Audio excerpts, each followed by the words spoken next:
이어서 전두환 씨 재판 관련 소식 간결하게 좀 다뤄보겠습니다. 어제 전 씨가 사자 명예훼손 혐의로 이 광주법정에 섰죠. 핵심 쟁점은 헬기 사격 여부였는데 또 혐의를 부인했죠. 네, 사실 이게 사자 명예훼손죄이기 때문에 사자 명예훼손죄가 성립되기 위해서는 허위의 사실을 이야기를 해야 되는데 헬기 사격이 있었다면 없었다고 이야기한 전두환 씨의 이야기가 거짓이 되는 것이고 있었으면 사실상 허위 사자 명예훼손죄가 성립이 안 되다 보니까 이 점이 공방의 쟁점이 되었는데 뭐 전두환 씨 측에서는 뭐 헬기 사격은 없었다. 만약에 위에서 그만큼 사격을 했다면 그쪽의 주장입니다. 이만큼 더 많은 피해자가 발생하지 아니하였을 것이냐. 그다음에 우리나라의 아들, 딸인 그 헬기 조종사 과연 소총 사격을 했을 것이냐라는 이야기를 하는데요.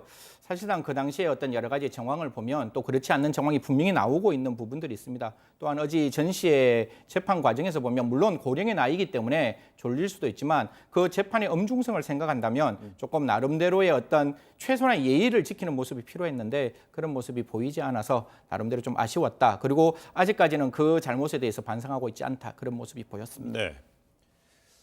네, 이런 건 검찰과 변호인은 1995년 검찰 조사와 이 5.18 당시 광주에 출동한 군인들의 진술 신빙성을 놓고도 공방을 벌였다죠. 네, 그렇습니다. 이제 전 씨의 법률 대리인 같은 경우는 네. 1995년도에 검찰에서 조사를 할 당시 스스로 헬기 사격이 사실이 아니다라고 했는데 이번에 다시 기소를 한 것은 앞뒤가 맞지 않는 것이 아니냐 이런 네. 취지입니다. 그런데 이제 또 이제 더군다나 당시 헬기 부대 조종사나 정비사 등 100여 명이 계엄사 군인들까지 수천 명인데도 실제로 헬기 사격이 있었다라는 진술이 나오지 않았다라는 주장인 거죠. 네. 이에 관해서 검찰은 당시 이제 결정문을 들여다보면 헬기 사격이 없었다라고 돼 있는 것이 아니라 주장은 있었지만 이것을 입증할 만한 증거가 부족했기 때문에 그런 식으로 결론이 내린 것이다라고 반박을 했어요. 네. 이런 식으로 공방이 이어지다 보니까 이제 방청석에서도 굉장히 좀 열기가 뜨거웠을 수밖에 없는 상황이고요. 이제 방청객 중에 한 명이 뭐